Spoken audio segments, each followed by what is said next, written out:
life is the chance to do my thing. 6,100 young people between the ages of 10 and 17 are punished and kept under supervision of the youth justice system each day. Over 40% of those released from supervision are likely to reoffend and be readmitted. Juvenile justice is the area of criminal law applicable to persons not old enough to be held responsible for criminal acts.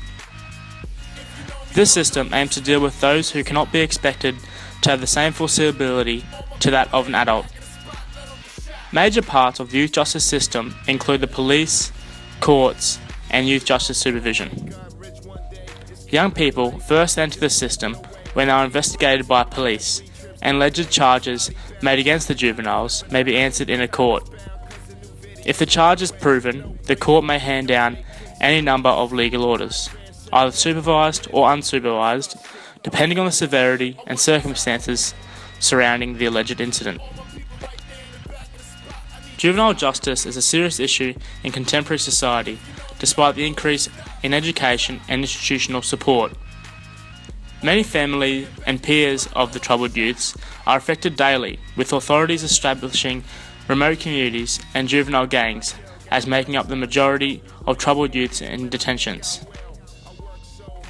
To develop a thorough understanding of juvenile justice, it is important to establish the issues within the system regarding human rights and social justice, actions that could assist in resolving these issues, evaluate the effectiveness of the current system, and finally, suggest ideas as to how the system can be improved based on this evaluation. In Australia, laws are in place to guide youth in their decision making. For example, the legal age to get married, vote, consume alcohol, and join the military is 18. When it comes to juvenile justice systems, most Australian jurisdictions define a juvenile as an individual aged between 10 and 17 years. However, in Queensland, a juvenile is defined as a person aged between 10 and 16 years. Studies show that the adolescent brain development ranges from the age of 10 to 25 years old.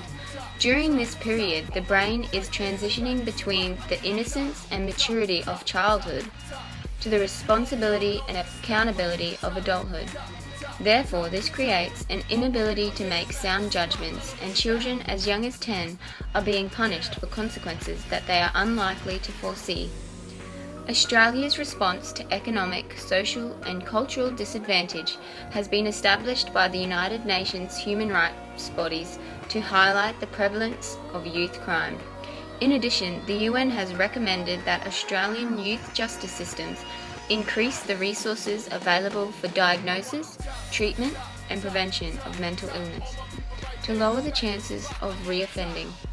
Within education, a number of groups are confronted with barriers preventing equal educational opportunities for disadvantaged groups, increasing the risk of juvenile delinquency. Since 1994, Indigenous children have been recognised as a disadvantaged group and have been largely overrepresented within detention facilities. More awareness and support needs to be implemented in order to change these statistics and create a positive change in juvenile justice.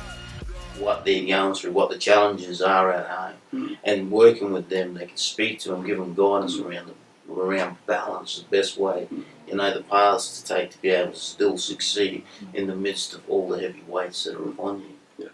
We need those types of things. We need those opportunities, those infrastructures. Absolutely. Those role models. One of the significant ones is family breakdown. Big on fathers. A lot of absent fathers. Yeah. I'd go into say things such as role modelling. So, you've got these young men taking their influences and their role models from other places in the community now. So it might be where they find brotherhood. It might be from older mates in the community. All of a sudden, your role modelling now becomes on the gangsters, the thugs, and then you become more of a product of your environment, I think, than anything else. Also, there's those things around opportunity. Creating opportunities. One of the things I know on the south side, for instance, of Cairns, is one of the highest. I think it is the highest population. Yet it's the area that has the least amount of social services, for instance. So. And the last one I've got to say on that as well would probably be easy one, boredom. What are they going to turn to? What's their outlet going to be? They're going to start drinking, they're going to start smoking, they're going to start maybe falling into these negative, these negative cycles. Education-wise, there's a gap that's there with education and some hands-on options. Yeah. We find that a lot of these kids are struggling with the sitting in the classroom thing. So everything from, community centres, what Anthony was saying now with the sporting programs, things like that, make it more affordable, make it more accessible to youth. Because if they can access these services, that's an outlet. And once you've got an outlet, okay, right, you're not your first option isn't to reach for the drugs, it's not to reach for the alcohol. Yeah. It's to put this first. Exactly. You've got to provide them with that opportunity, and you've got to provide them with, with that outlet. Things like that, role models, guest speakers, motivational speakers. Yeah. Providing clarity around your options. Yeah. And speaking to people at their level, speaking to these youth at their level, their level of understanding of these systems that are in place currently, as well as I think there needs to be some extra opportunity, especially in the far north with the unemployment rate. The opportunities up here are limited. So being able to provide some sort of extra trainings and unfortunately, a lot of the time with my experience anyway, a lot of the guys who are running into trouble with the law are also running into major hurdles at school. So we can start looking at this as well. Because there's different forms of education. Like, we can't all just be primarily focused on the outcomes-based learning when there's so many other avenues that we're not addressing at the same time. Because these young people don't need to be reminded of where they're failing, or where they're struggling, or where they're falling apart. These young people know where the struggle is.